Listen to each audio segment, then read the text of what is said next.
So we finally got the iPhone 14 Pro Max in. And the first test up, of course, is the drop test, where we're dropping it side by side against its biggest competitor in the Galaxy S22 Ultra. Now, taking a look at the spec sheet, the iPhone has some clear advantages. It has a flat design compared to the Galaxy's curved edge, it has stainless steel over the Galaxy's armor aluminum, and Apple is still claiming that Ceramic Shield is the toughest glass on any smartphone. Whether or not any of that actually matters though in the event of a drop, well, there's only one way to find out. But before we do, I want to give a big thanks to the sponsor of today's video in Casetify, who sent over this special package with 3 new cases for the iPhone 14 series. We've got the Impact case, which is drop-proof from 8.2 feet.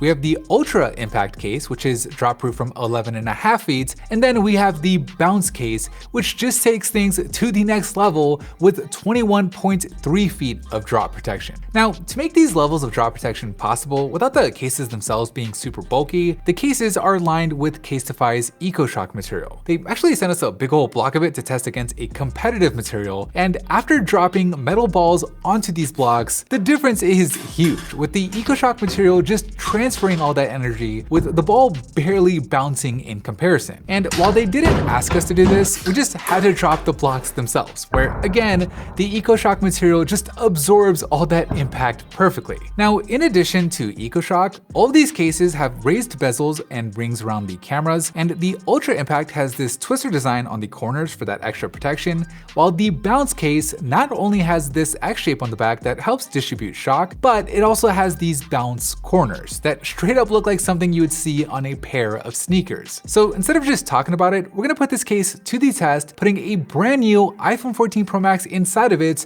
and dropping it with the other phones to see how much of a difference it actually makes. Let's get right into it. Round number 1. Backdrop. In 3, 2, 1.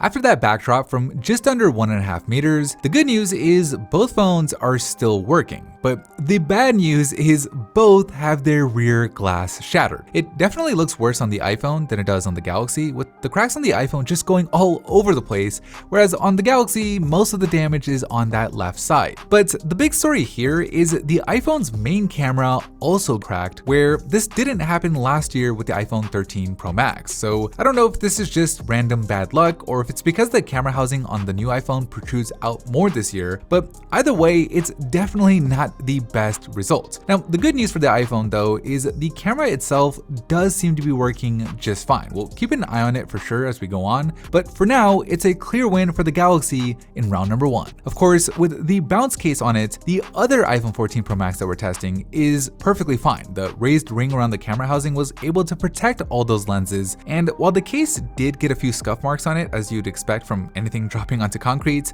underneath the case, the iPhone 14 Pro Max is still perfect. So exactly the kind of result you'd want on an $1,100 phone. Round number 2, corner drop. 3, 2, 1.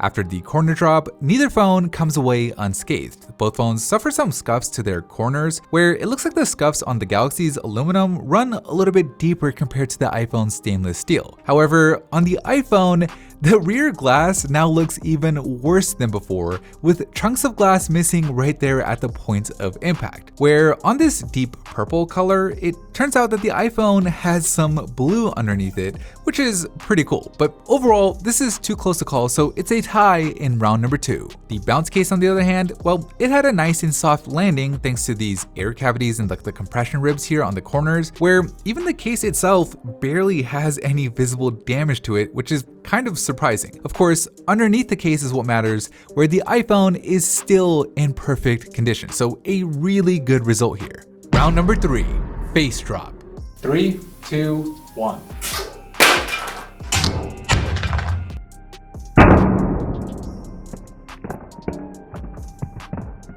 Oh man, so after that face drop from nearly 1.5 meters, the screens on both phones shattered. It definitely looks worse on the Galaxy with the cracks spiderwebbing all the way across the screen, whereas on the iPhone, the damage is mostly up top, which is a little concerning since that area is where the true depth sensor for Face ID is, but somehow Face ID still seems to be working just fine. Unfortunately, the same can't be said for the Galaxy's fingerprint scanner, where after multiple attempts, it just won't register a fingerprint. It keeps giving us this pop-up asking us to clean the screen, so it's a clear win for the iPhone in round number 3. As for the bounce case, well, it seems like that EcoShock material combined with the raised lip that goes all the way around the phone helped the iPhone 14 Pro Max survive without a problem. The case itself looks clean, and of course, underneath it, the iPhone still looks as good as new. Bonus round.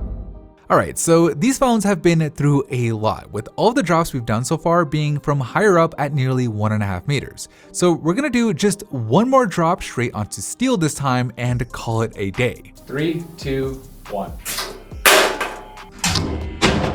After that brutal bonus drop, we had chunks of glass flying everywhere, where while the phones technically survived, man, do they look worse. Whereas the iPhone with the bounce case on it, well, its screen still remains fully intact, with the case doing its job. Now, taking a closer look, the Galaxy screen suffered some dead pixels at the bottom right, with it just being completely crushed, and while the iPhone's front glass looks mostly the same, the rear glass just keeps getting worse, with it now having some deep grooves at the top right here. And something that we noticed after doing the full inspection, the cracks that the iPhone initially suffered around the camera, both on the front and the back, are causing a little bit of flaring. It's not that bad on the rear camera where you only see it when light hits it directly, but on the selfie camera, it is much more noticeable. So not the best result for either phone in the bonus round. Unless of course we're talking about the iPhone with the bounce case on it, where even after that brutal drop onto steel, the case itself looks fine, and more importantly, the iPhone underneath it looks just like it did when we first unboxed it. Okay, so with all 4 rounds in the books, let's take a look at the scorecard, where the Galaxy edged out the iPhone in round number 1, the phones tied in round number 2,